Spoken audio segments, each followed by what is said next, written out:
من وجہ معلم بھی ہے، صرف مجیب یعنی جواب دینے والا ہی تعلیم نہیں دے رہا، سوال کرنے والا بھی تعلیم دے رہا ہے۔ اور کبھی یعنی سوال کے ذریعے سے ایسا دروازہ کھلتا ہے کہ شاید اگر سوال کرنے والا نہ کرتا تو وہ چیز سامنے ہی نہ آتی۔ ہمارے آقا صلی اللہ علیہ وسلم کے صحابہ رضی اللہ تعالیٰ عنہم کے جو سوالات ہیں وہ قیامت تک کی امت کا بہت بڑا ذخیرہ ہے۔ اس وقت وہ پاس نہ ہوتے اور سرکار سے نہ پوچھتے تو آج ہمیں جواب کہاں سے ملتا؟ انہوں نے پوچھا، سوال کیا، رسول اللہ صلی اللہ علیہ وسلم نے جواب دیا تو قیامت تک کے لیے روشنی ہو گئی، ورنہ ہمارے پاس کوئی سورسز نہیں تھے کہ ہم اپنے طور پر ان سوالات کے جوابات دے سکتے۔ اس واسطے حدیث شریف میں سوالات سیدہ عائشہ صدیقہ رضی اللہ تعالی عنہا میری معلومات کے مطابق سب سے زیادہ ہیں، کیونکہ ایک تو انہیں رسول اکرم صلی اللہ علیہ وسلم کے پاس سوال کا گھر میں بھی وقت ملا، سفر میں، باقی معاملات میں، پھر جو عام لوگوں کو جھجک تھی وہ جھجک بھی نہیں تھی، اور پھر ذہانت اللہ نے بہت دی ہوئی تھی۔ اور سوال جو کرنا ہوتا ہے اس کا یہ مطلب ہوتا ہے کہ پہلے یعنی اصل جو سوال کا منصب ہے کہ پہلے جتنا پڑھا ہو سارا ذہن میں ہو، تو پھر جب نئی بات آئے اور پہلے کے وہ خلاف محسوس ہو تو اب پھر سوال کیا جاتا ہے کہ پہلے تو آپ نے یہ ارشاد فرمایا تھا یا رسول اللہ صلی اللہ علیہ وسلم، اور اب یہ ارشاد فرما رہے ہو، برحق پہلا بھی ہے برحق یہ بھی ہے، تو پھر مطلب کیا ہے؟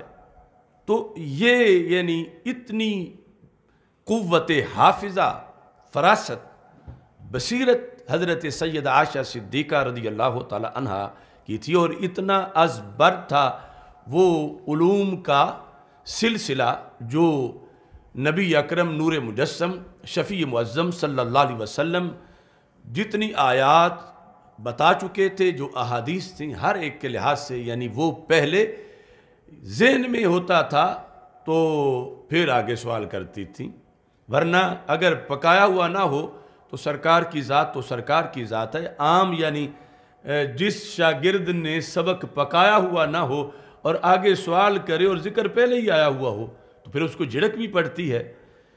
اور پھر یہ بھی ہوتا ہے کہ آب نہ دیدہ موضع کشیدہ، یہ بھی معاملات آ جاتے ہیں۔ تو اس بنیاد پر سوال کے لحاظ سے بڑی احتیاط بھی ہے اور اس کے بڑے تقاضے ہیں، اور آگے جوابات کے لحاظ سے نبی اکرم نور مجسم شفیع معظم صلی اللہ علیہ وسلم نے امت کو اس میں آداب بھی یہ عطا فرمائے کہ یہ ضروری نہیں کہ ہر سوال کا جواب دو، یعنی جواب دینے میں اگر آتا بھی ہو، یعنی امت کے جو مفتیان کرام ہیں، اہل ذکر جواب دینے والے، کہ وہ ہر سوال کا جواب آنے معلوم ہونے کے باوجود بھی ضروری نہیں کہ اس کا اظہار حکمت کا تقاضا بھی ہو، اس کا جواب بھی ہے، لیکن اس کا اظہار اس وقت حکمت کا تقاضا نہیں۔ تو پھر یہ یعنی یوں سمجھو جس طرح کہ ایک حکیم کے پاس دوائی تو تیار پڑی ہے مگر مریض کو اس وقت استعمال نہیں کروانی، وہ چند دن بعد میں کرانی ہے، پہلے کچھ اور اس کو استعمال کروانا ہے۔ تو اب اگر وہ ترتیب بدل گئی تو فائدہ نہیں ہوگا۔ تو اس واسطے یعنی حکمت کے پیش نظر مواقع بھی جواب کے تلاش کیے جاتے ہیں۔ پھر سوال میں اصل حسن ہے کہ اختصار سے ہو، مگر یہ کہ جو پوچھا گیا ہے وہ تو ظاہر ہو جائے۔ لیکن کبھی یہ بھی ہوتا ہے، میرے کریم سے گر قطرہ کسی نے مانگا، دریا بہا دیے ہیں دربے بہا دیے، یعنی پوچھا جتنا گیا ہے سرکار نے اس سے کہیں زیادہ عطا فرما دیا ہے۔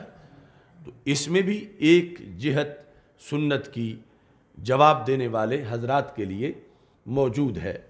تو نبی اکرم نور مجسم شفیع معظم صلی اللہ علیہ وسلم کے صحابہ یہ چاہتے تھے بالعموم کہ کوئی بندہ سائیڈ سے آ جائے، یعنی جو عام وہاں نہیں رہتا، عربی آ جائے، کوئی بدو آ جائے، وہ پوچھتا رہے، ہم سنتے رہیں۔ یعنی اس میں یہ ہے کہ وہ تو ایک نیا بندہ ہے، اس کے سوال پر تو مواخذہ بھی نہیں ہو سکتا کہ تمہیں پتہ نہیں، ابھی تک یہ نہیں پتہ کہ تم آج یہ پوچھ رہے ہو۔ یعنی جو پاس رہنے والے ہیں ان کے لیے تو یہ بھی صورتحال ہو سکتی ہے۔ تو صحابہ چاہتے تھے کوئی آئے بندہ اجنبی، وہ پوچھے، اور وہ بالکل ابتدائی باتیں بھی پوچھے گا، اور اس کے پوچھنے کے لحاظ سے اس کے تقاضے کچھ اور ہوں گے۔ اور پھر اس میں یہ بھی ہے کہ جو چھوٹی عمر کے صحابہ رضی اللہ تعالی عنہم ہیں، سیرت کی، رسول اللہ صلی اللہ علیہ وسلم کی حسن و جمال کو بیان کرنے کی ساری حدیثیں انہی سے ہیں، کیونکہ جو بڑے تھے ان پر تو جلال غالب تھا، اور جو چھوٹے تھے ان کا وہ چھوٹا ہونا ان کو کام دے رہا تھا کہ ان کے لیے وہ صورتحال نہیں تھی جو کہ بڑوں کے لیے تھی۔ بڑے تو آنکھ کھول کے دیکھ بھی پورا نہیں سکتے تھے۔ لم یظہر تمام حسن ہی صلی اللہ علیہ وسلم وإلا لما اطاقت اعین الصحابہ ان نظر الیہ۔ سرکار کا ایک تو سارا حسن ظاہر ہی نہیں تھا، اگر ہوتا تو پھر کون تھا جو دیکھ کے پھر واپس بھی جاتا؟ کسی میں اتنی طاقت نہیں تھی، اتنا نور کی تجلیات میں تیزی تھی۔ تو یہ اس بنیاد پر کچھ بچپن کا فائدہ لے کر پوچھا گیا۔ بہرحال جس جہت سے بھی نبی اکرم نور مجسم شفیع معظم صلی اللہ علیہ وسلم سے سوالات ہوئے، حکمت کے پیش نظر کہیں سرکار صلی اللہ علیہ وسلم نے خاموشی بھی اختیار کی، اور اللہ تعالیٰ نے اس پر فرمایا کہ یہ ان کی خاموشی کا یہ مطلب نہیں کہ انہیں جواب نہیں آتا۔ یعفو عن کثیر، یہ بہت سے سوالات کے جواب میں تمہیں معاف کر دیتے ہیں۔ یعفو یعنی وہ جواب ظاہر ہو تو تمہارے لیے اچھا نہیں، تو وہاں نہ بول کے بھی عفو کرتے ہیں۔ یعنی ہر جہت ہی نبی اکرم نور مجسم شفیع معظم صلی اللہ علیہ وسلم کی سیرت مقدس کی بلند و بالا ہے۔ تو اس بنیاد پر سوال و جواب کی نشست کے آغاز میں یہ نیت ضروری ہے کہ یہ اللہ کا حکم ہے، رسول پاک صلی اللہ علیہ وسلم کا حکم ہے، اور ہم سب کے لیے اس میں بہتری ہے۔ سوال با مقصد وہ کئی لوگوں کی، صرف سائل کی نہیں، اور کئی لوگوں کی اصلاح کا باعث بنتا ہے، اور سوال نہ کرنا یہ ایک بیماری ہے۔ یعنی تقاضا کے باوجود کہ پوچھا جائے، ایک بندہ ساری زندگی جھجک محسوس کرتا رہتا ہے تو پھر اسے کیسے معلوم ہوگا؟ ہر کس کے نداند و بداند کے بداند در جہل مرکب ابادت دہر بماند۔ ایک ہوتی ہے سنگل جہالت، دوسری ہوتی ہے ڈبل جہالت۔ سنگل جہالت جو ہے وہ یہ ہے کہ بندے کو کوئی چیز نہیں آتی، وہ اعتراف بھی کرتا مجھے نہیں آتی، تو اب اس کو تو آ سکتی ہے کیونکہ یہ مانتا ہے مجھے نہیں آتی، یہ پوچھے گا، یہ سنے گا تو آ جائے گی۔ دوسرا ہے ڈبل جاہل، کہ ایک تو اسے وہ چیز آتی نہیں، اسے جہالت ہے، دوسرا وہ اپنی جہالت سے بھی جاہل ہے کہ مجھے نہیں آتی۔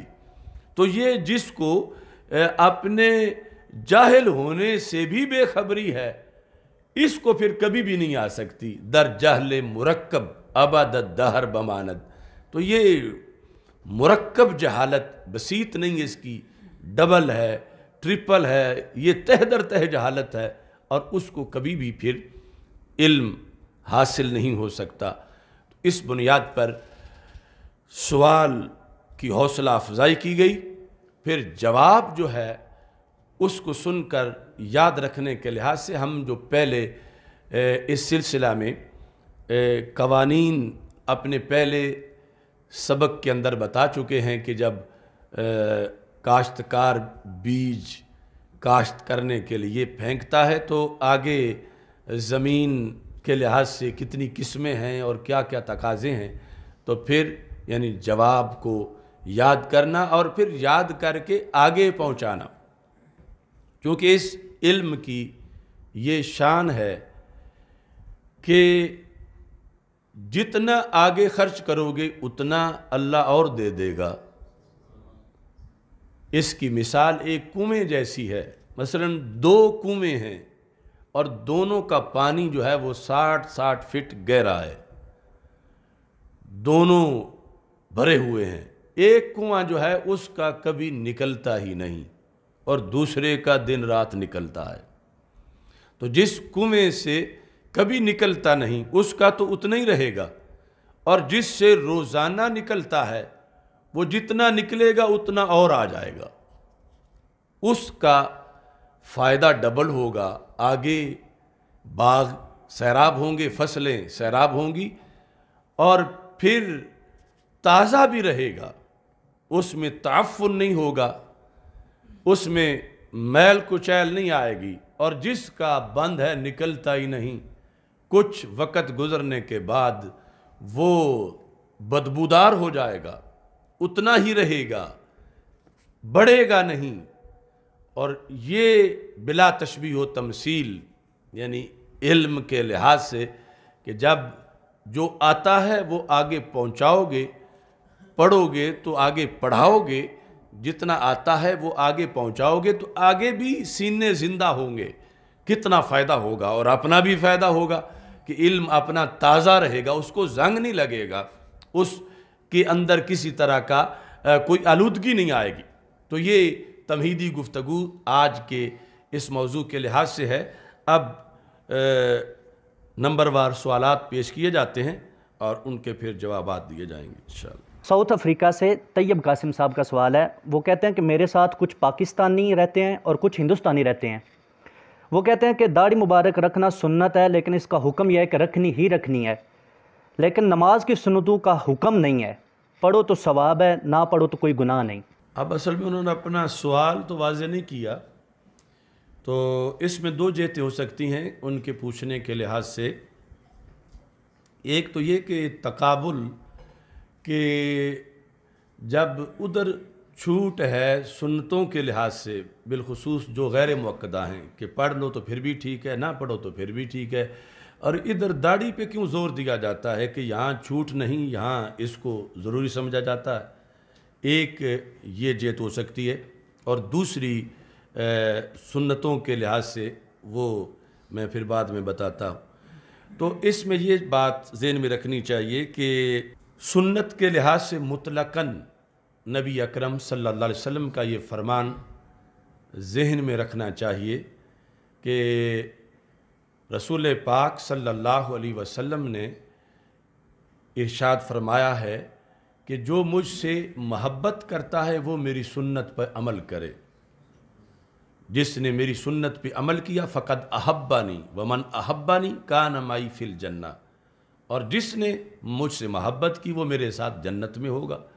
تو اب اس فرمان کے ہوتے ہوئے اور کس دلیل کی کسی سنت کے لحاظ سے بھی کسی کو ضرورت باقی رہ سکتی ہے، کیونکہ سرکار دو عالم صلی اللہ علیہ وسلم کی سنت یہ ہے کہ وہ جس طریقے سے پہنچی ہے وہ طریقہ مستند ہو، سند اس کی یعنی صحیح سنت ثابت ہو، تو پھر اس کے بعد آگے عمل کرنا اس کے لیے یہی سب سے بڑی دلیل ہے کہ وہ انسان کو رسول پاک صلی اللہ علیہ وسلم کے ساتھ جنت میں جانے کا موقع فراہم کرے گی، یعنی من وجہ سے مرافقت حاصل ہوگی۔ باقی یہ ہے کہ داڑھی میں اور نماز کی سنتوں میں آپس کے اندر جو مسئلہ ہے جو دوسری جہت ہے وہ یہ ہے کہ کچھ مؤکدہ ہیں، کچھ غیر مؤکدہ ہیں، پھر مؤکدہ لازم ہیں مگر واجب سے نیچے نیچے، اور غیر مؤکدہ جو ہیں فضیلت ان کی بھی بڑی ہے اور جنت کا جو انعام ہے وہ ان کے ذریعے بھی موجود ہے۔ لیکن داڑھی جو ہے یہ سنتوں میں سے ایک منفرد سنت ہے۔ ایک تو اس لحاظ سے کہ حکم میں یہ واجب ہے، یعنی یہ ڈیفرنس ہے نماز کی سنتوں میں اور داڑھی کی سنت میں کہ یہ میرٹ کے لحاظ سے سنت سے اس کا درجہ اونچا ہے، واجب والا ہے، لیکن اس کو سنت اس لیے کہا جاتا ہے کہ اس کا ثبوت سنت سے ہے، حکم میں واجب ہے۔ اس واسطے مثلا ہدایہ میں ہے کہ مٹھی بھر داڑھی، ایک قبضہ داڑھی رکھنا واجب ہے۔ تو اب حکم میں یہ واجب ہے اور ادھر نماز کی سنتیں سنت ہیں، تو اس بنیاد پر اب یہ ڈیفرنس سائل کو سمجھنا چاہیے کہ اس پر زور زیادہ کیوں دیا جاتا ہے اور دوسری طرف بحیثیت وجوب زور نہیں دیا جاتا، بالخصوص جو غیر مؤکدہ سنتیں ہیں ان کے لحاظ سے کوئی پڑھے یا نہ پڑھے، لیکن فائدہ یہ ہے کہ اگر کوئی بندہ غیر مؤکدہ سنتیں پڑھنے کا پابند ہوگا تو پھر مؤکدہ کا تو ضرور پابند ہوگا، اور مؤکدہ کا پابند ہوگا تو واجب کا ضرور ہوگا، واجب کا ہوگا تو فرض کا تو بطریق اولا ہوگا۔ لیکن اگر چھٹی پسند بنے گا، سہولت پسند بنے گا، تو اگر چھوڑ جائے گا، مثلا غیر مؤکدہ چھوڑے گا تو آگے پھر مؤکدہ چھوڑنے پر بھی تیار ہو سکتا ہے، پھر آگے واجب چھوڑنے پر بھی تیار ہو سکتا ہے۔ تو اس بنیاد پر من وجہ غیر مؤکدہ کی زیادہ پابندی کرنی چاہیے، چونکہ وہ مؤکدہ کی محافظ بھی ہے، اور اس طرح پھر آگے حفاظت اس کی ساری عادت میں یہ حفاظت ہوگی۔ اور یہ داڑھی والی جو سنت ہے اس کو میں نے کئی وجہ سے دیکھا کہ یہ سنت ہونے کے ساتھ ساتھ ایک تو جو انسان کا اشرف ترین عضو ہے اس کے ساتھ تعلق ہے۔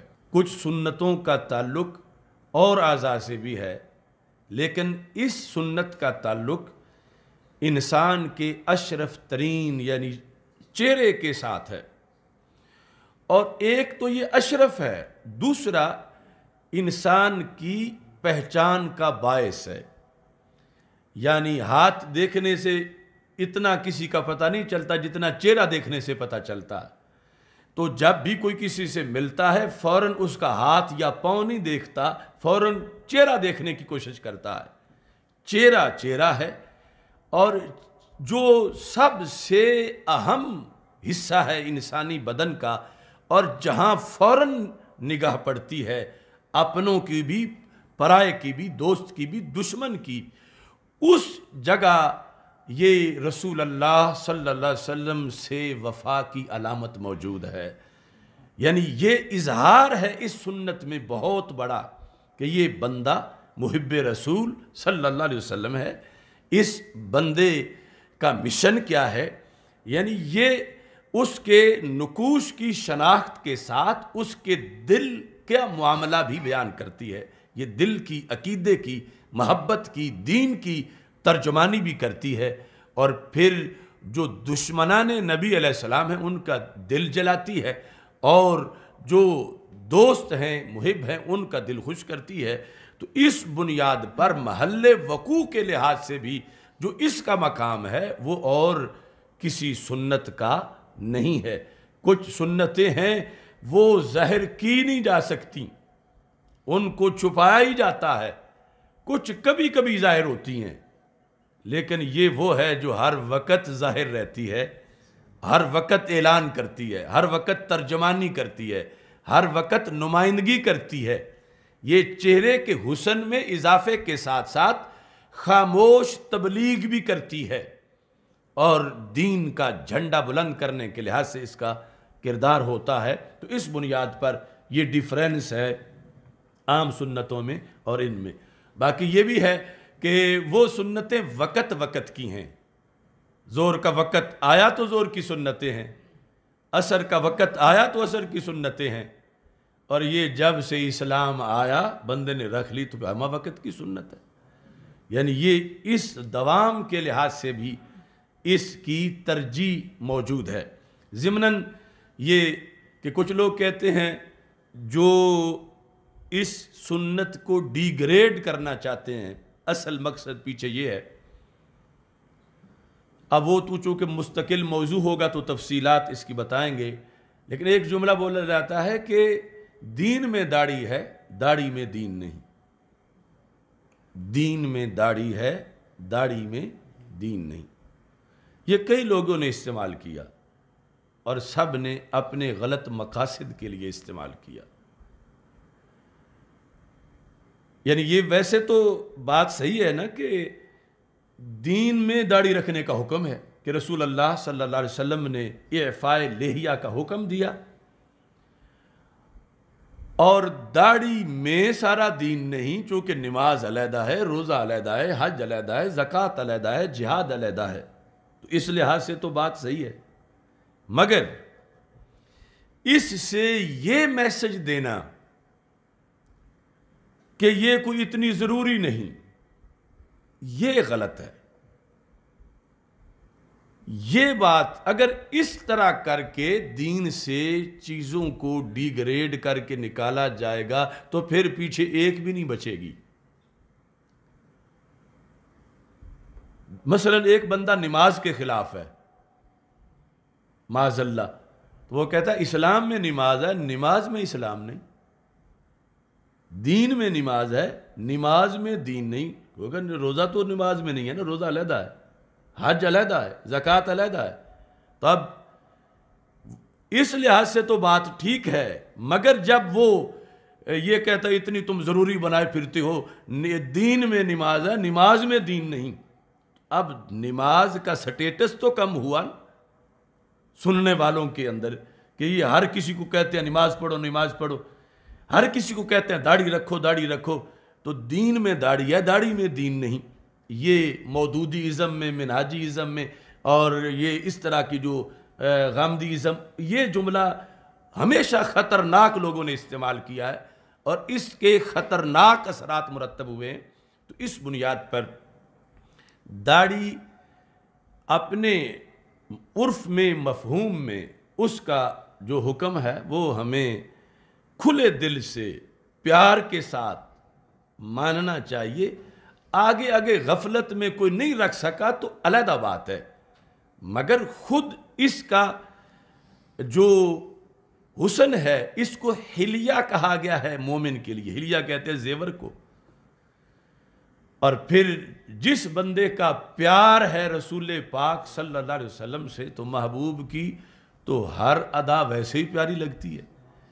وہ حکم نہ دیں تو بندے کا دل کرتا ہے میں محبوب کے رنگ میں رنگا جاؤں. اور ہمارے آقا علیہ السلام کی داڑھی مبارک تملأ الصدر، یعنی وہ سینہ بھرنے والی تھی. مطلب یہ ہے کہ وہ چھوٹی چھوٹی نہیں تھی، وہ قبضہ کی جو سنت صحابہ نے ایفا سے سمجھی کہ سنن ابی داؤد میں ہے کہ جب حج کے موقع پر خط کراتے تھے تو مٹھی میں پکڑ کے زائد جو ہے وہ کاٹ دیتے تھے. یعنی وہ بھی ایک حکم ہے، نہ یہ کہ وہ ناف سے بھی نیچے چلی جائے اور نہ یہ کہ کوئی کہ صرف نظر آنی چاہیے، بلکہ جو سنت ہے اس کے مطابق اس کی حکمت کو سمجھنا چاہیے. باقی اس میں کوئی کہتا ہے جی دیکھو جی وہ اس نے داڑھی رکھی ہوئی تھی اور وہ چوری بھی کر رہا تھا تو میں اس لیے نہیں رکھتا کہ مجھ سے غلطیاں بھی ہو جاتی ہیں. تو یہ ڈبل غلطی ہے. وہ تو لازم ہے کہ داڑھی والا داڑھی کا تقدس برقرار رکھے، مگر یہ بندہ کیوں گناہوں کے لیے اپنے آپ کو ریڈی کر کے رکھا ہوا ہے کہ داڑھی گناہ سے روکتی ہے، میں نے داڑھی نہیں رکھنی. یہ کوئی ایسا ہی ہے جس طرح کہے کہ چونکہ نماز گناہوں سے روکتی ہے میں نے نماز ہی نہیں پڑھنی، چونکہ گناہ کرنے ہوتے ہیں میں نے مسجد ہی نہیں جانا. تو یہ سارے غلط فلسفے ہیں. وہ بندہ جس نے داڑھی کا تقدس پامال کیا ہے اس کا جرم اپنی جگہ، مگر تم نے تو داڑھی سرکار کی دیکھنی ہے، ڈاکو کی داڑھی نہیں دیکھنی. ہمیں ایسے لوگوں کا بھی سامنا کرنا پڑا کہ جنہوں نے یہ بھی کہا کہ داڑھی تو ابو جہل کی بھی تھی، تو یہ تو عرب کا عرف تھا، یعنی یہ جو منہاجیت ہے اس کے اندر سے. میں کہا تم ٹھیک ہے، تم ابو جہل کی دیکھ کے اس پر تبصرے کرو، ہم تو سرکار مدینہ صلی اللہ علیہ وسلم کی داڑھی دیکھ کر اور کسی طرف نظر ہی نہیں جاتی. ہمارے نزدیک یہ عرب کلچر کی علامت نہیں، یہ سرکار کی شریعت اور دین کی علامت ہے، اور اس بنیاد پر یہ محبت کی علامت ہے نبی اکرم نور مجسم شفیع معظم صلی اللہ علیہ وسلم کے ساتھ. اگلا سوال ہندوستان کے شہر حیدرآباد سے ہے. سائل محمد شہباز ہیں، وہ کہتے ہیں کیا شوہر کو مجازی خدا کہنا جائز ہے؟ یہ عرف میں رائج تو ہے، اور اس پر فتویٰ بھی نہیں اس کے خلاف، کیونکہ مجازی کا لفظ موجود ہے. شاید وہ ہندوستان کے اس سائل کو پتہ نہیں کہ یہاں تو علماء اپنے آپ کو خدا کہتے کہلواتے پھرتے ہیں اور ساتھ مجازی کی قید بھی نہیں لگاتے، اور وہ مجازی خدا شوہر کو کہنا عوام میں رائج ہے. یعنی اس پر ہم ان پر کوئی فتویٰ نہیں لگائیں گے، لیکن اپنی طرف سے وضاحت یہ ہے کہ اس سے بھی اجتناب اچھا ہے کہ شوہر کو شوہر کہا جائے اور مجازی خدا بھی نہ کہا جائے، لیکن جواز ہے، مگر آگے رائج اس بات کو نہ کیا جائے. ملک بحرین سے سوال ہے، کیا غیر مسلم مسلمانوں کے ساتھ بیٹھ کر افطاری کر سکتا ہے؟ اصل میں یہ ہے کہ افطاری تو ہے روزے کی، تو غیر مسلم کا روزہ تب ہے جب پہلے کلمہ ہے. یعنی یہ تو اس طرح ہے کہ جیسے وضو نہیں ہے اور نماز کا دعویٰ ہے، اتنا وضو کا دخل نماز میں نہیں جتنا ایمان کا دخل روزے میں ہے. تو اس بنیاد پر پہلے تو اس غیر مسلم کو دعوت ایمان دی جائے، اور ٹھیک ہے جب وہ روزہ رکھ لے گا تو پھر افطاری بھی ساتھ کرے گا، ورنہ جب اس کا روزہ ہی نہیں تو پھر افطاری کا کیا مطلب بن. تالیف قلب کے طور پر کبھی کوئی چیز اس طرح دی تو جا سکتی ہے، لیکن ان کے ساتھ میل جول اور بٹھا کے کھلانا، جو کہ کتنے فرمان ہیں ہمارے آقا صلی اللہ علیہ وسلم کے کہ فلا تجالسوہم، کہ قدریہ اس امت کے مجوسی ہیں ان کے ساتھ نہ بیٹھو، نہ بیٹھ کے کھاؤ، نہ بیٹھ کے پیو. روافظ کے بارے میں کہ ایک ایسی قوم آئے گی یسبون اصحابی فلا تجالسوہم ولا تواکلوہم ولا تشاربوہم. تو اس بنیاد پر ان لوگوں کو بھی جو غیر مسلم ہیں یعنی ان کو علیحدہ ہی رکھا جائے تو یہ اچھا ہے. ضلع وہاڑی سے محمد ارسلان جلالی صاحب کا سوال ہے. وہ کہتے ہیں میرا قبلہ قائد محترم کی بارگاہ میں سوال ہے کہ اگر کوئی شخص جنازگاہ کے لیے زمین وقف کر دے اور بعد میں اپنی بات سے پھر جائے تو کیا جنازگاہ کی تعمیر کے لیے لوگوں سے جمع شدہ چندہ کسی مستحق کو دے سکتے ہیں یا مسجد میں لگا سکتے ہیں؟ تو اس میں سب سے پہلے تو جن لوگوں سے وہ چندہ حاصل کیا گیا ہے ان کی طرف رجوع کیا جائے کہ وہ آگے کہاں خرچ کرنا چاہتے ہیں. سب سے پہلے ان کی رائے ضروری ہے، اور اگر ایسی صورتحال ہے کہ معلوم ہی نہیں کہ کس نے کیا دیا کتنا دیا، تو ایک بار اعلان کرنے کے بعد اس کے بعد پھر وہ کسی مسجد کے لیے خرچ کر سکتے ہیں، مسجد میں دے سکتے ہیں. گوجرانوالا سے محمد عبید اللہ کا سوال ہے کہ وحدت الوجود والا عقیدہ کیا ہے اور اہل سنت کا وحدت الوجود کے بارے میں موقف کیا ہے؟ تو اہل سنت و جماعت میں دو نظریات ہیں صوفیاء کے، وحدت الوجود اور وحدت الشہود. حضرت ابن عربی رحمہ اللہ تعالی جو ہیں انہوں نے نظریہ وحدت الوجود پیش کیا، اور حضرت مجدد الفیسانی رحمہ اللہ تعالی جو ہیں آپ نے نظریہ وحدت الشہود پیش کیا. یہ دونوں نظریے اپنے حقیقی مفہوم میں صحیح ہیں. اس کی کچھ تعبیرات جو ہیں وحدت الوجود کی وہ غلط کی گئی ہے. وحدت الوجود کی تشریح اور تعبیر کے لحاظ سے غلطی کی گئی ہے، اصل نظریہ غلط نہیں. یعنی آسان مختصر لفظوں میں یہ ہے کہ یہ وحدت الوجود ہے، وحدت الموجود نہیں. یعنی اصل جو اعتراض آج غیر مقلد وہابیزم والے جو کرتے ہیں تو اس اعتراض کا مدار یہ ہے کہ وحدت الوجود یہ نظریہ ہے کہ بندہ اللہ ایک ہے، گائے بھینس یہ سب کا وجود اور اللہ کا وجود ایک ہے معاذ اللہ. تو اس طرح کر کے وہ لوگوں کے ذہن پائزن کرتے ہیں کہ یہ دیکھو یہ کیسے مسلمان ہیں کہ یہ مخلوق اور خالق کا ایک ہی وجود مان رہے ہیں. تو ایسا نہیں ہے. وحدت الوجود نظریہ ہے، وحدت الموجود نظریہ نہیں. موجود متعدد ہیں، موجود کروڑوں ہیں. اللہ کا جو وجود سے مراد یہاں ہے ہونا. اور یہ بھی ضروری ہے وضاحت کہ ایک ہے ہمارا پنجابی میں وجود لفظ، اس کا مطلب اور ہے. عربی کے اندر جو وجود ہے اس کا مطلب اور ہے. پنجابی میں تو یہ جو بھارے جسم والا ہو تو کہتا ہے یہ بڑے وجود والا ہے، یہ چھوٹے سے وجود والا ہے. یعنی وجود کا لفظ پنجابی میں جسم کے معنی میں استعمال ہوتا ہے، اور اللہ جسم سے پاک ہے. تو اس طرح پنجابی والا وجود اللہ تعالیٰ پر بول ہی نہیں سکتے.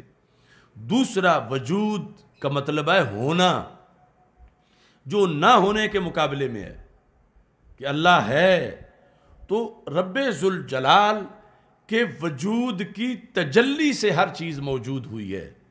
یہ ان کا نظریہ ہے وحدت الوجود کا، کہ وہ یعنی اس طرح دیکھتے ہیں کہ ما رأیت شیئا الا رأیت اللہ قبلہ. میں جو شے بھی دیکھتا ہوں شے بعد میں نظر آتی ہے، بنانے والا پہلے نظر آتا ہے. یعنی ادھر میرا دھیان پہلے جاتا ہے، میں شے کو بعد میں دیکھتا ہوں. شے کے خالق کی طرف جو شے رہنمائی کرتی ہے، ففی کل ذرہ لہو شاہد یدل علی انہ واحد، کہ ہر ذرہ دلالت کرتا ہے کہ وہ ایک ہے. تو اس بنیاد پر یہ نظریہ ہے. دوسرا شہود والا جو ہے کہ ما رأیت شیئا الا رأیت اللہ بعدہ، میں نے جو شے بھی دیکھی شے دیکھ کے بالآخر میری سوچ خالق تک پہنچ گئی. تو یہ دونوں اپنے اپنے مفہوم میں صحیح ہیں، اور ہم ترجیحاً حضرت مجدد الفیسانی رحمہ اللہ تعالیٰ کا جو نظریہ وحدت الشہود ہے اس کو زیادہ پسند کرتے ہیں. کراچی سے سید ماجد علی شاہ صاحب کا سوال ہے کہ کیا کوئی ایسی حدیث شریف ہے جس میں آپ صلی اللہ علیہ وسلم نے فرمایا ہو کہ ایک ایسا زمانہ یعنی دور آئے گا لوگ دین کو اپنے فائدے کے لیے استعمال کریں گے؟ تو اس طرح کی یعنی ایک حدیث نہیں، بہت سی احادیث ہیں یعنی جو مستقبل کے لحاظ سے نبی اکرم صلی اللہ علیہ وسلم کے فرامین ہیں. یعنی تقریباً وہ جو 10,000 سے زائد احادیث ہیں خطبات ختم نبوت، تو ان کے اندر ایسی متعدد حدیثیں ہیں کہ قرب قیامت اور بعد کے حالات میں کہ لوگ دین کو یا دین کے علم کو اپنے دنیاوی مقاصد کے لیے استعمال کریں گے. اور اس کی مذمت کی گئی کہ ایک ہے دنیاوی علم، وہ دنیا ہے، اس کو پھر دنیا کا ذریعہ بنایا گیا، تو ادنا کو ادنا کا ذریعہ بنایا گیا، تو اس میں تو قباحت نہیں. دین ہے اعلیٰ چیز اور دین کا علم ہے اعلیٰ چیز، اور دنیا ہے ادنا چیز. اعلیٰ کو ادنا کا ذریعہ بنائیں تو یہ بات صحیح نہیں. تو اس بنیاد پر نبی اکرم صلی اللہ علیہ وسلم نے اس سلسلہ میں امت کو متوجہ کیا کہ یعنی اس لیے علم حاصل نہ کیا جائے دین کا علم کہ اس کے ذریعے سے دنیا حاصل کی جائے یا دین کو دنیا کے لیے استعمال کیا جائے، اس سے روکا. اور یہ متعدد احادیث کا مضمون ہے. سیالکوٹ سے سوال ہے، وہ کہتے ہیں کہ جن علماء نے لاک ڈاؤن دوران شریعت کے مطابق جماعت نہیں کروائی تو کرونا گزرنے کے بعد ان کے پیچھے نماز ہو جائے گی؟ ہاں، ان کے پیچھے نماز ہو جائے گی. اس وجہ سے وہ ہمیشہ تو متروک الامامت نہیں ہو گئے کہ ہو جائے گی نماز انشاءاللہ. محمد عمران یہ ٹوبہ ٹیک سنگھ سے ہیں، ان کا سوال یہ ہے کہ داڑھی پر کلف لگانا کیسا ہے؟ اصل میں مسئلہ رنگ کا ہے، یعنی خواہ اسے کلف کہا جائے یا مہندی کہا جائے، کہ رنگ سیاہ لگانا خواہ وہ مہندی سے آئے یا کسی اور چیز سے آئے وہ درست نہیں. چونکہ رسول اکرم صلی اللہ علیہ وسلم نے فرمایا وَاجْتَنِبُوا السَّوَادَ، سیاہ رنگ سے بچو، غَيِّرُوا هَذَا الشَّيْبَ، یہ سفید رنگ بدلو، اس کا حکم بھی دیا. لیکن سواد سے پنجابی والا سواد جو ہے وہ مراد نہیں، یعنی یہ جو سیاہ رنگ ہے سواد سے بچو، خواہ وہ بزری یا کسی مہندی کے آئے یا کلف اس کو کہا جائے، تو اس پر تفصیلاً مجدد دین و ملت اعلیٰ حضرت امام احمد رضا خان فاضل بریلوی رحمہ اللہ تعالی کا رسالہ جو ہے وہ مطالعہ کرنا چاہیے۔ ہم اسی موقف پر ہیں جو اعلیٰ حضرت رحمہ اللہ تعالیٰ کا موقف ہے۔ علی پور چٹھا ضلع گوجرانوالا آئے دن مسلک اہل سنت میں عقائد کے اعتبار سے حالت تشویشناک حد تک خراب ہوتی جا رہی ہے اور اجتماعی قوت میں کمی واقع ہو رہی ہے۔ یہ کب اور کیسے سدھر سکتی ہے، اور دنیا میں اہل سنت کی تعداد دوسرے گمراہ فرقوں کے اعتبار سے کتنی زیادہ ہے؟ یہ ایک پورے سیمینار کا موضوع ہے، تو باقی یہ ہے کہ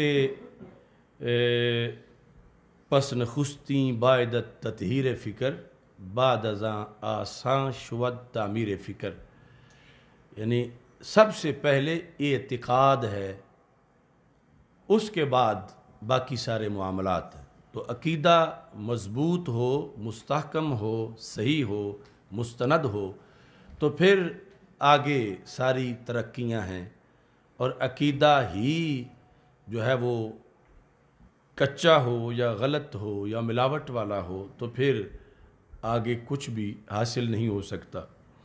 تو اس سلسلہ میں ہم نے فکر مستقیم میں کچھ اداریے بھی اس پر لکھے ہیں کہ اہل سنت و جماعت تاریخ کا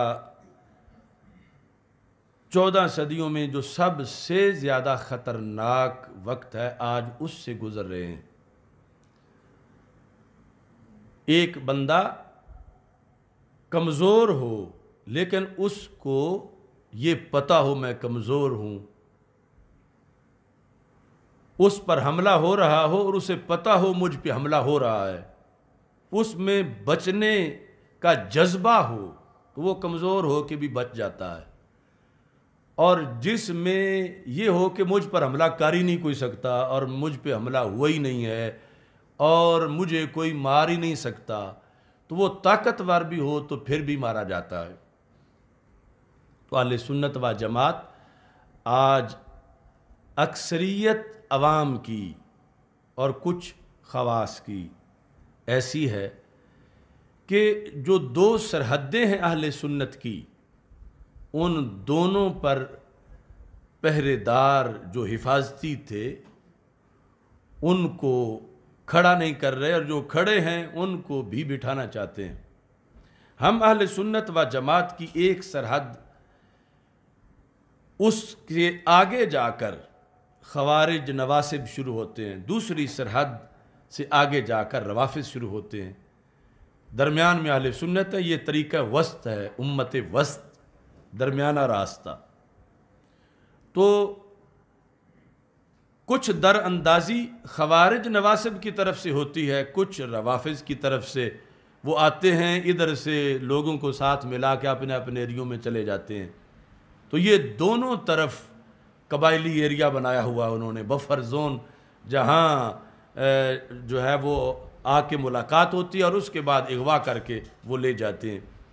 تو اس لیے ہماری تحریک ہی یہ ہے کہ ایسی در اندازی کا مقابلہ کیا جائے، اور جو روپ بدل کے آتے ہیں اہل سنت میں اور پھر کچے لوگوں کو ورغلا کے لے جاتے ہیں، تو ایسے بہروپیوں کا محاسبہ کیا جائے، اور اہل سنت کی دونوں سرحدیں جو ہیں دونوں طرف والی، اس پر جو ہے وہ ایسے روشنی کے مینار کھڑے کیے جائیں، اور ساتھ جو ہے وہ خاردار باڑ ایسی لگائی جائے کہ کوئی فکری آوارہ گردی اور دہشت گردی اور در اندازی نہ ہو سکے، نہ روافض کے نظریات اندر آئیں، نہ خوارج اور نواصب کے نظریات اندر آئیں۔ تو جس دن اہل سنت فکری طور پر مضبوط ہوں گے تو اکثریت ان کی ہی ہے، اور انشاءاللہ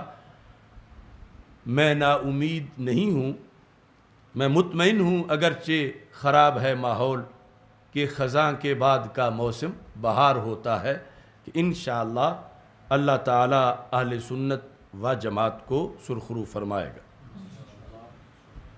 محمد عبد الرحمن صاحب ہیں لاہور سے، وہ کہتے ہیں کہ قبلہ مفتی صاحب میری رہنمائی فرمائیں، بعد جماعت نماز کے حوالے سے بہت پریشان ہوں، موجودہ حالات میں گھر میں جماعت کروانا زیادہ افضل ہے یا حکومتی احکامات کے تحت 6 فٹ کے فاصلے پر کھڑے ہو کر مساجد میں جماعت کے ساتھ شامل ہونا افضل ہے؟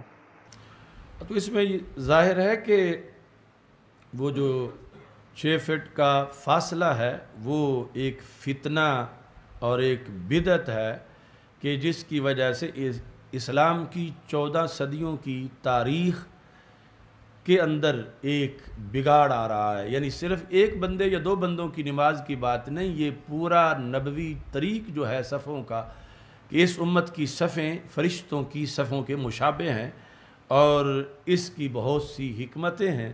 تو اس کو وہاں جا کر اس نیٹ ورک میں کھڑے ہو کر اپنی حاضری خلاف سنت کام میں نہیں لگوانی چاہیے. وہ علیحدہ جماعت کا اہتمام کرے اور اس میں نماز پڑھے. معظم علی اسماعیل ٹاؤن پتو کی سے سوال کرتے ہیں.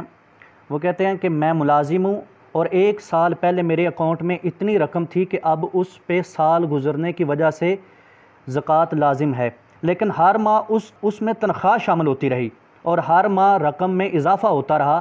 تو پوچھنا یہ تھا کہ کیا زکوٰۃ صرف اس رقم سے ادا کروں جس پہ سال گزرا یا اب ٹوٹل رقم پر زکوٰۃ ادا کرنی ہوگی؟ تو شریعت میں یہ قانون ہے کہ اگر ایک شخص سال کے آغاز میں صاحب نصاب تھا، یعنی 52.5 تولے چاندی کی قیمت جتنے پیسے اس کے پاس موجود تھے، یہ اس نے اپنا کوئی دن مقرر کیا ہوا ہے سال کا کہ جس سے لے کر آگے وہ دن جب آئے گا تو سال پورا ہو جائے گا حولان حول. تو اگر وہ سال مکمل ہونے کے دوران بالکل ایک بار وہ بالکل اس کا دیوالیہ نہیں ہو گیا کہ اس کے پاس کچھ بھی نہ رہا ہو، سال کے دوران وہ صاحب نصاب رہا. اب سال مکمل ہونے پر جتنی بھی اس کے پاس رقم ہوگی سب کی زکوٰۃ لازم آئے گی سال مکمل ہونے کے بعد. یعنی یہ نہیں ہے کہ ہر دن کا علیحدہ رکھے اور اس کا سال علیحدہ گنے تو پھر اس طرح وہ پورا سال ہر دن ہی زکوٰۃ دیتا رہے. تو شریعت نے یہ قانون رکھا ہے کہ سال کے آغاز میں صاحب نصاب ہو، اختتام پر صاحب نصاب ہو اور درمیان کے اندر وہ کنگال نہ ہو گیا ہو. تو ایسی صورتحال میں جس وقت سال مکمل ہوگا اس وقت اس کے پاس جتنے پیسے ہیں سب پر شرعی طور پر زکوٰۃ لازم آئے گی. کوٹلی آزاد کشمیر سے یہ سوال ہے، حافظ افراز آسی صاحب کرتے ہیں. وہ کہتے ہیں میرا سوال یہ ہے کہ نماز جمعہ کی پہلی 4 اور بعد والی 4 سنتیں ان کا پڑھنے کا طریقہ بیان کر دیں. ہم تو یہ سنتیں موقدہ کی طرح پڑھتے ہیں جبکہ فتاویٰ نوریہ میں لکھا ہے غیر موقدہ کی طرح پہلی 4 سنتیں پڑھیں. ہاں، یہ جو سنتیں ہیں قبلیہ اور بعدیہ تو یہ دونوں حکم کے لحاظ سے ایک جیسی ہیں. یعنی ان کو سنت موقدہ کے طور پر ادا کرنا چاہیے. جمعے سے پہلے کی 4 اور جمعے کے بعد کی 4 موقدہ ہیں، دونوں ہی موقدہ ہیں. حافظ محمد زاہد نقشبندی صاحب یہ جھاریاں والا ضلع حافظ آباد سے ہیں.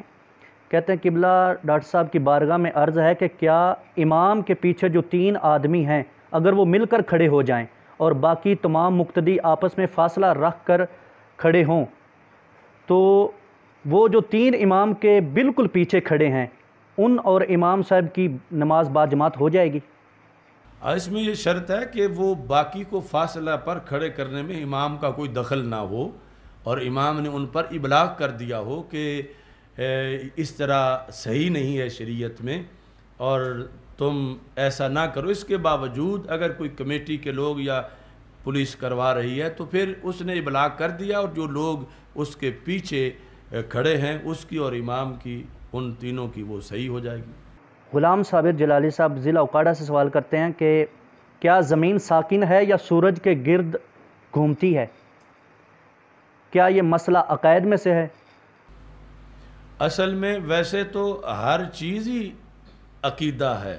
یعنی جو منطق کے لحاظ سے یہ ہے کہ جب کوئی بات حکم یقین تک پہنچ جاتی ہے تو وہ عقیدہ ہی ہوتا ہے، خواہ کسی چیز کے بارے میں ہو۔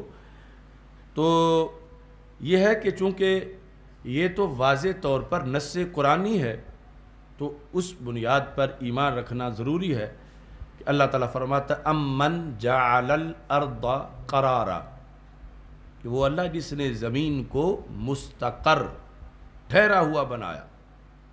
تو قرار یعنی زمین مستقر ہے، ٹھہری ہوئی ہے قرآنی نقطہ نظر سے۔ باقی سائنس جو ہے کبھی دا سن از سٹیشنری کہتی ہے، کبھی کسی نظریے کی طرف جاتی ہے، تو اس میں قول فیصل یہ ہے کہ ہم اس کے تابع ہیں، لا تبدیل لکلمات اللہ، اللہ کے کلمات میں کوئی تبدیلی نہیں ہے، ہمارا وہ ایمان ہے۔ سائنس کو جب سمجھ آ جائے تو ٹھیک ہے، نہ آئے تو پھر ہم دین کے تابع ہیں، ہم سائنس کے تابع نہیں ہیں۔ یعنی یہ نہیں کہ دین کو سائنس کے تابع کیا جائے، سائنس آ کر سلام کرتی ہے، اگر خوش قسمتی ہے ان کی سمجھ آ گئی تو ٹھیک ہے، ورنہ وہ نظریات بدلتے رہتے ہیں۔ کبھی ایک سائنسدان کا ایک نظریہ ہے، دوسرے کا اس کے خلاف ہے، تیسرے کا ان دونوں کے خلاف ہے، پھر کبھی پہلا جو ہے وہ اپنا بدل رہا ہے۔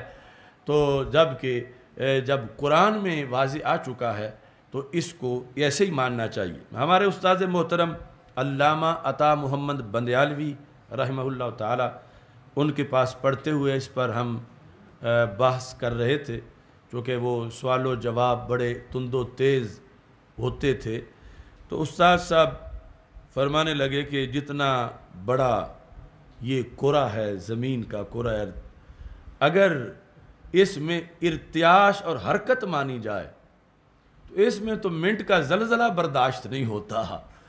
تو یہ ساری ہی اگر چکر لگا رہی ہے تو اتنا بڑے وجود سے تو ہر کونے پر اندھیریاں آ جانی چاہیے، کیونکہ ایک تو ہے نا چھوٹا سا پہیہ حرکت کر رہا، ایک ہے بہت بڑا وہ جس پر جھولے لگے ہیں وہ حرکت کر رہا، اور یہ زمین ساری اتنی بڑی جو ہے، تو پھر اس کی آبادیاں، اس کے جنگلات، اس کے سمندر، اس کے پہاڑ، تو اس بنیاد پر یعنی یہ محض چھوٹی سی عقلی دلیل، ورنہ کائنات جو رب نے بنائی ہے ہماری چھوٹی چھوٹی عقلوں میں آتی نہیں کہ اس کا نظام کس طرح کا اس نے بنایا ہوا ہے۔ یہ تابع قرآن کے ہوتے ہوئے یہ دلیل دی، ورنہ امن جعل الارض قرارا، ہمیں تو اس پر ہی قرار ہے کہ اللہ تعالیٰ نے زمین کو مستقر فرمایا ہے۔ اگلا سوال یہ ہے کہ تقلید کا ثبوت قرآن و حدیث کی روشنی میں عطا فرما دیں۔ یہ بہت ہی اہم موضوع ہے، اور ہم نے فہم دین کورسز میں اس پر بہت سے پروگرام ماضی میں کیے ہیں۔ بھٹی میرے جہال میں تقلید پر بڑے بڑے سنگلاخ چٹانوں کے اندر اللہ کے فضل سے ہم نے شجر کاری کی ہے، گوجرانوالا کی غیر مقلدیت کی پتھریلی زمینوں کے اندر، اور اللہ کے فضل سے باہر آئی ہے۔ تو ویسے تو وہ فہم دین کورس 11 جلدیں چھپی ہوئی ہیں، ان میں کچھ موضوعات وہ چھپے ہوئے ہیں۔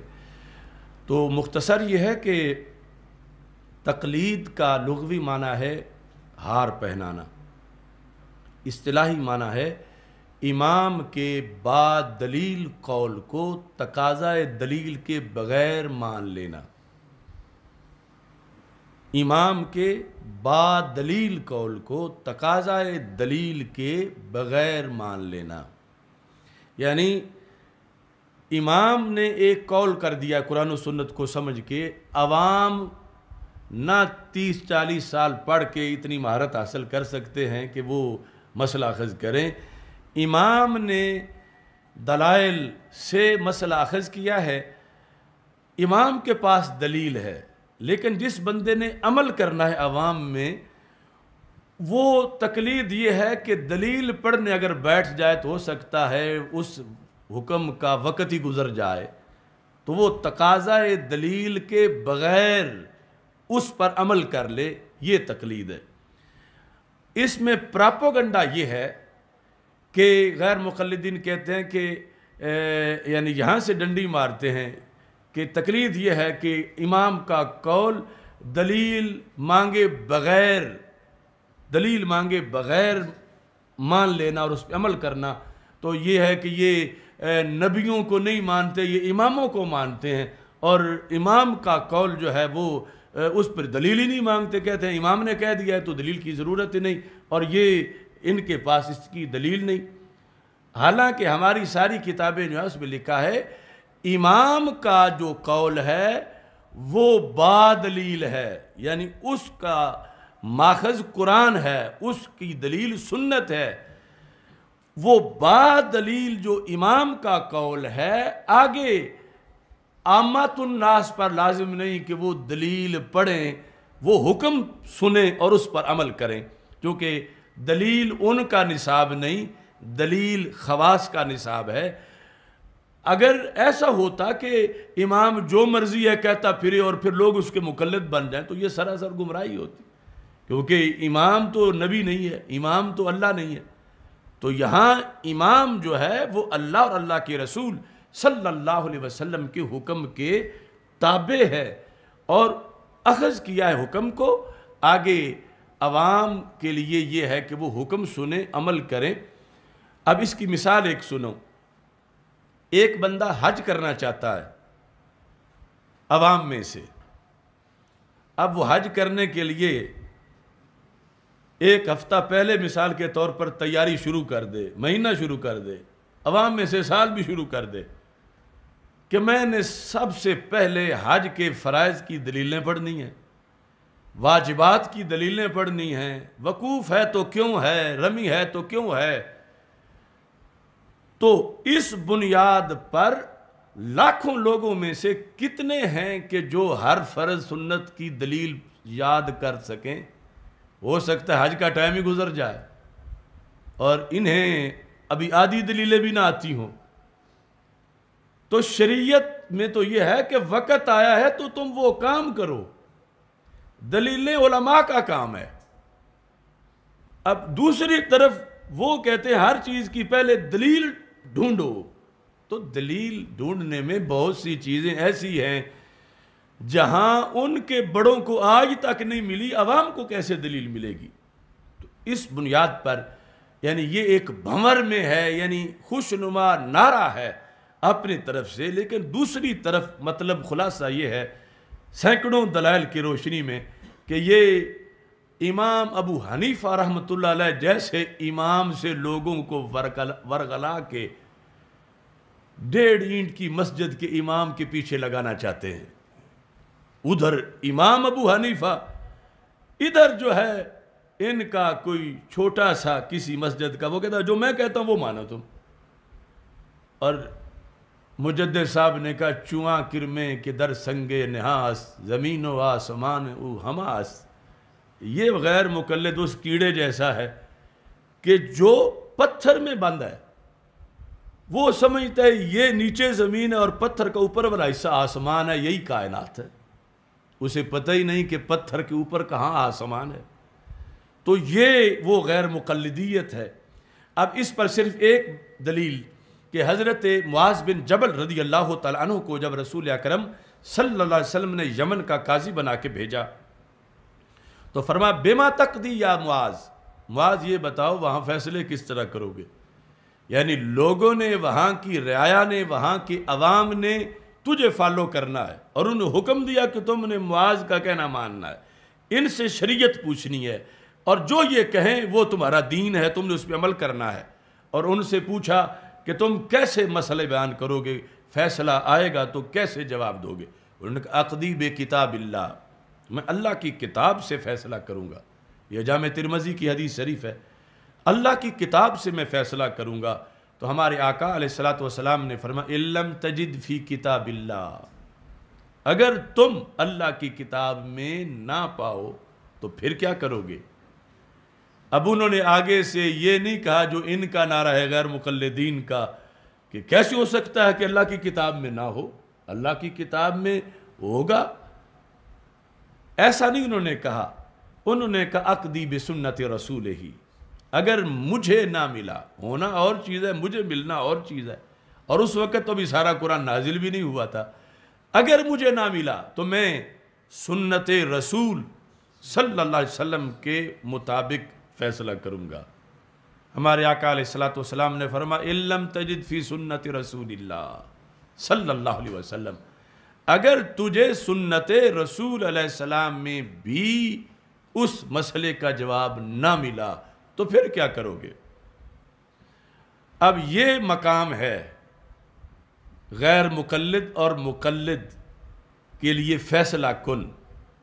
اگر ہوتے معاذ بن جبل غیر مقلد معاذ اللہ اور سرکار کا دین غیر مقلدیت والا، تو معاذ بن جبل کہتے محبوب بات شریعت ہے اور اللہ کی اور اللہ کے رسول صلی اللہ علیہ وسلم، جب نہ قرآن میں ملا نہ سنت میں ملا تو میں چپ کر جاؤں گا، کیونکہ میں نبی نہیں ہوں، میں صاحب شریعت نہیں ہوں، میں کیوں کسی کو جواب دے کے گمراہ کروں، میں چپ کر جاؤں گا۔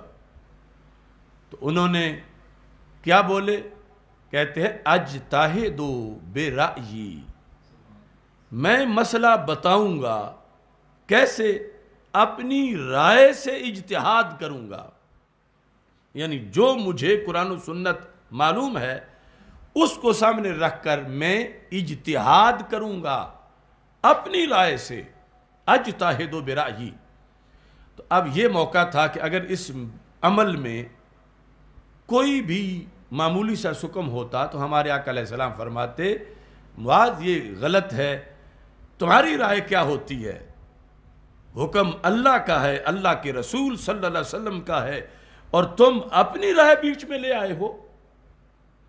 ہرگز ہمارے آقا صلی اللہ علیہ وسلم نے یہ نہیں فرمایا، بلکہ اتنا خوش ہوئے الحمدللہ الذی وفق رسول رسول اللہ بما یرضا بہ رسول اللہ صلی اللہ علیہ وسلم، ساری تعریفیں اس خدا کی ہیں جس نے میرے گورنر کو وہ بات کہنے کی توفیق دی جسے سن کے رب کے رسول خوش ہو گئے۔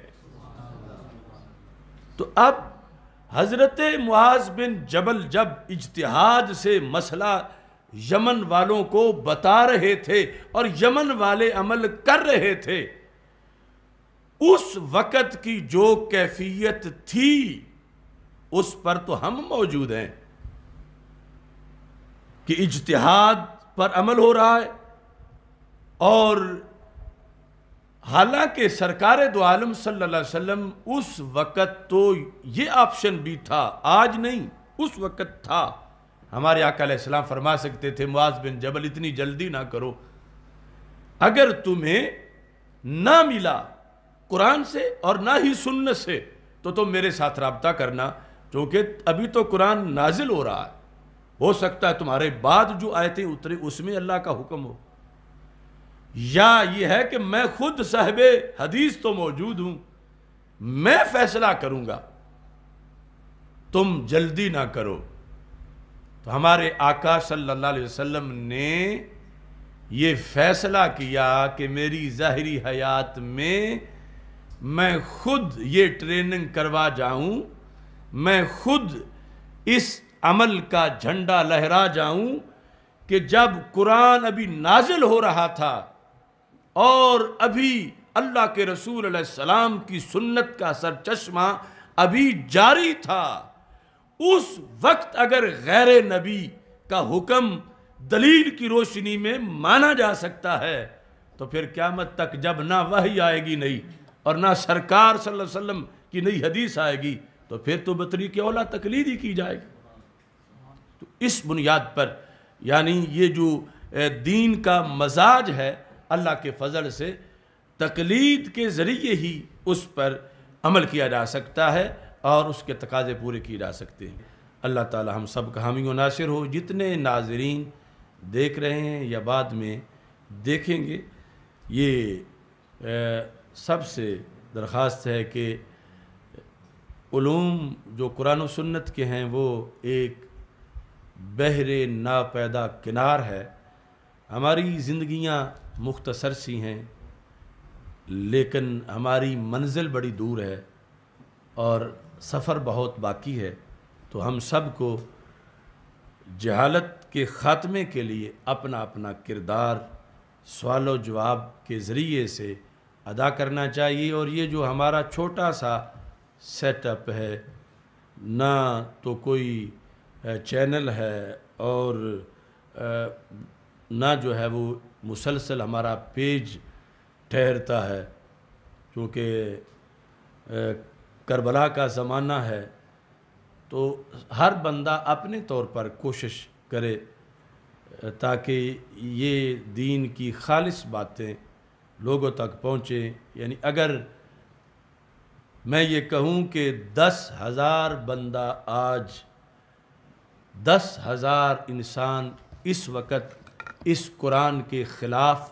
بول رہا ہے، تو شاید چند لوگ ہوں گے جو اس کی صحیح ترجمانی کر کے ان کا جواب دے رہے ہوں گے، اور ان کے پیچھے پورا کفر ہے، ہزاروں چینل ہیں اور پوری شیطانی مشینری ہے، اور ادھر ہماری محدود سی آواز ہے جو کہ جس کو پھر بار بار آگے سے روکا جاتا ہے۔ لیکن ہم اللہ کے فضل کرم پر امید رکھتے ہیں کہ امر بالمعروف اور نہی عن المنکر کا فریضہ انشاءاللہ اس کے ثمرات ضرور مرتب ہوں گے۔ اللہ تعالی ہم سب کا حامی و ناصر ہو۔